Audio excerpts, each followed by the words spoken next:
Warwickshire and West Mercia police are increasing efforts to tackle so-called courier fraud. The scam involves criminals persuading victims to reveal their bank details over the telephone and then hand over their cards to bogus couriers.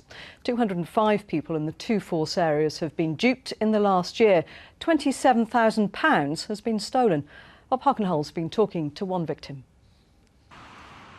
Pat, who's 68 and from Stratford, is still angry about the fraudsters who stole £1,000 from her simply by making one telephone call.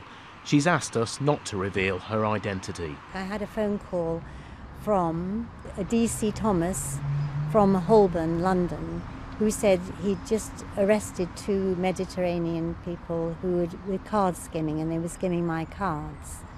And he suggested that I get my cards out and phone the number on the back of the card and alert the bank.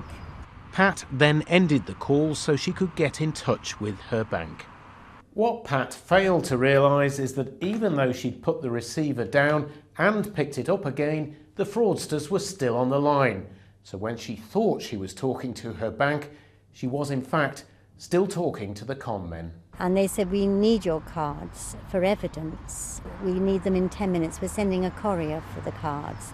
They did say that they'd blocked the cards. So that's when I thought that would be fine, because the cards are useless for anybody, so I can hand them over. And then they wanted the PIN numbers, so I put that in the phone. The bogus courier collected the cards which were used to steal £1,000. Today, the police were posting leaflets warning residents about the scam. 205 people have reported being targeted across Warwickshire, Worcestershire and Herefordshire. In one case, a victim had £5,000 stolen.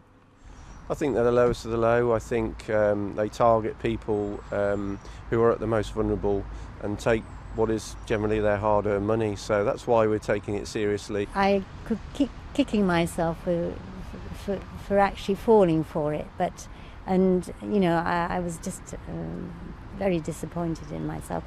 Detectives have arrested several suspects but are warning everyone, especially the elderly, to remain on their guard. Bob Hockenhull, BBC Midlands Today. Joining me now is Professor Mike Jackson, an IT expert at Birmingham City University. Good evening. Good evening. We heard Pat in that report saying that she's kicking herself after falling victim to these scammers, but they're very plausible, aren't they? They are, and they practice their art to make sure that they are plausible.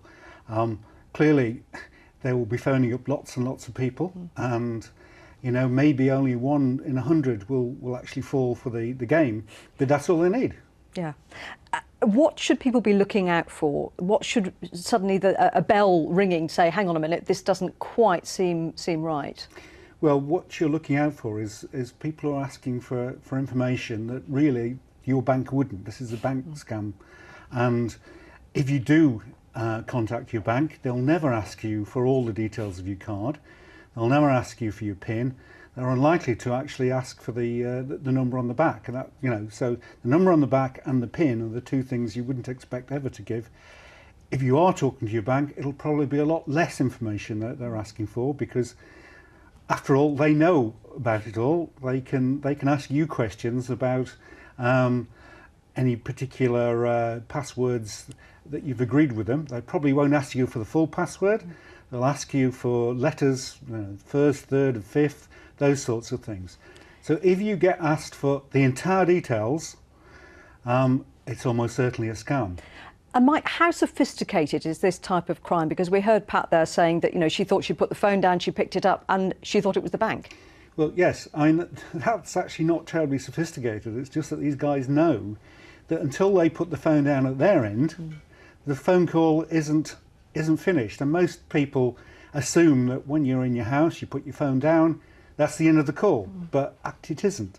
It will be open until the other end puts the phone down, and they know that, and possibly you don't, and so they're able to make use of that in order to carry out whatever it is they're trying to do. So just the message is be very, very careful what details you give. Yeah. Professor Jackson, thank you very much indeed.